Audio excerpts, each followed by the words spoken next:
The tweet you are now seeing on the screen was the tweet that I would like to consider as the straw that broke the camel's back, with recent events including people being kicked out of the country, barred from the country, and blah blah blah, coupled with this tweet. I think now's a good time to talk about hate speech, because to me it's quite a fascinating subject. Let's face it, once you start enforcing it, it only goes down one inevitable route, and none of us want that. Before we do that though, in the description is a link to a GoFundMe. See, the Beardbarian's having a bit of a tough time right now, and I'd very much like it if you could, if you want to, donate to his GoFundMe to help him. Now let's read Beardy's tweet, because this is quite fascinating. Sorry UK fans, but I will officially not be visiting this isle in the foreseeable future. This is a reference to a Metropolitan Police statement. Of course, the Metropolitan Police being such a highly credible institution these days. False rape, false rape, false rape, false rape. And to anyone wondering if I'm cutting out audio, no, my microphone's being special. I do apologise. The Metropolitan Police issued a little statement about what a hate crime is. I have linked the full statement in the description. If someone does something that isn't a criminal offence, therefore not a crime,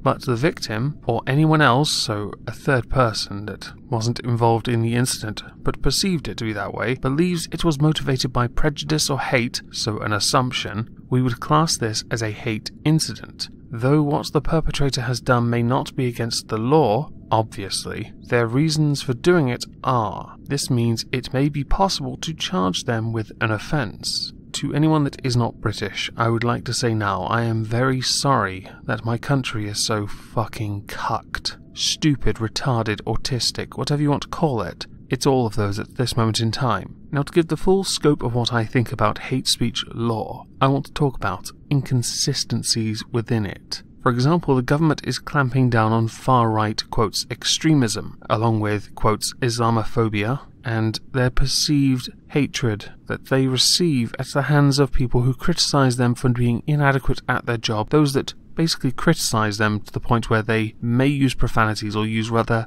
colourful metaphors to drive a point home to showcase just how inadequate they are. And this, interestingly, with Prime Minister, Leader of the Opposition, and many other MPs complaining about social media needing to clamp down on this. And the first thought that comes into my head is, how do you police social media? And what's more, how do you charge someone with a hate crime when you cannot guarantee where they came from? If I was paid sponsorship, this is around the right time when I'd insert a VPN advert. But alas, I'm not interesting enough. In any case, you are members of parliament, you are civil servants, you are the people's bitch. Therefore, any criticism they levy at you, no matter how rude, how colourful it may be in language, you must take, because you are there to represent them. Of course, if you are taking it from people who are not UK citizens, well, then you can just write to your agony aunt or cry into your pillow. I'm thinking about making those in the future. I got the inspiration from Misa. In any case,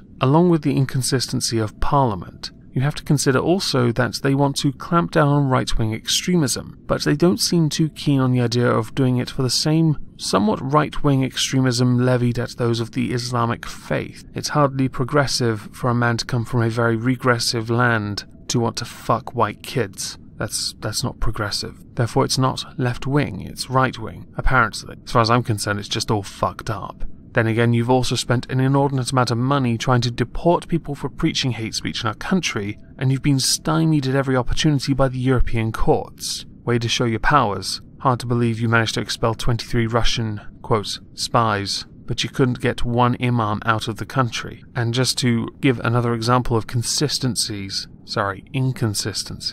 there was a man charged and sentenced to 22 years for a sex offence. He is out in 5 years. He'll be out very soon. I know that's not hate speech related, but I just want to show just how stupid our country is. By the way, guess what faith he is? Now, to further understand why I don't care about hate speech law, I had wanted to go through hate crime law within other countries. I had Canada, Germany, and America as prime examples where you'd think there would be decent law on it. And there is. There's quite a decent amount of it. But my view on hate speech is, once you start enforcing it, it enables the government to then clamp down on what language is permitted. That contravenes free speech, something which I 100% support. I may not like what some hate-filled imam or preacher is saying, but I'm not going to stop them. I'm just going to make sure that when everyone else is believing them, I am the one voice telling them how utterly stupid they are. When they're telling people to attack white people because they're white, to attack the West because they're heathens, I'm going to be there to call them out. And I'm not afraid of them. They use the same laws that we permit, but for some reason, when someone calls them out on this, and this is another great inconsistency, the person who criticizes them is then labeled racist or Islamophobic. It is not Islamophobic to criticize a faith, and yet everyone I know seems to be jumping on this bandwagon where you simply label and pigeonhole, so you dismiss them. It's like labeling Lauren Southern right-wing or alt-right. It shows that you've done zero research into who she actually is. I spoke to her once like 3 years ago. She's not right-wing. No jokes. People who think this are morons. To continue down this thread, do I think there needs to be a discussion on Islamic extremism in the United Kingdom? Yes, I do. Do I think it's Islamophobic to do so? No. Depends. Oh, no. Still no. Do I believe it needs to be organised in such a way and structured so that people from many different positions can then present their argument? Yes. Do I think this will happen?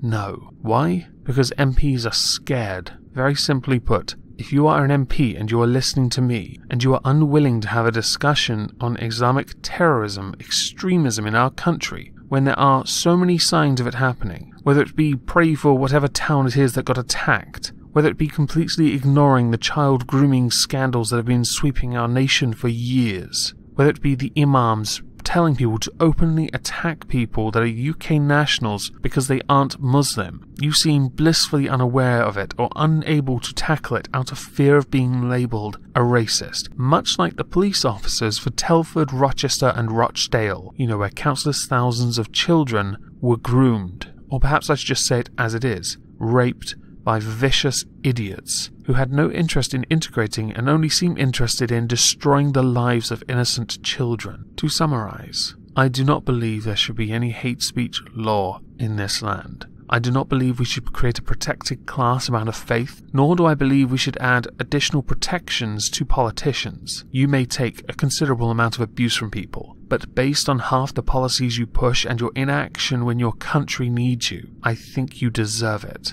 As does the Metropolitan Police, as does local constabularies and councils that ignored the cries for help.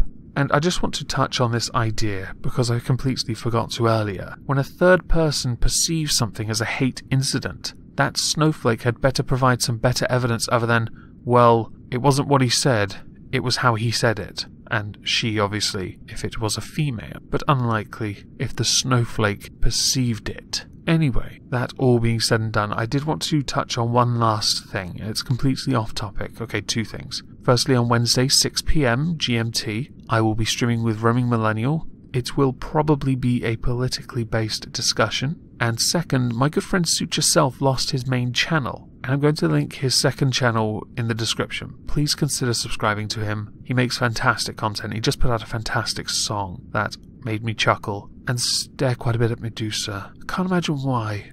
Anyway, I hope you all have a lovely day, and thank you all for listening.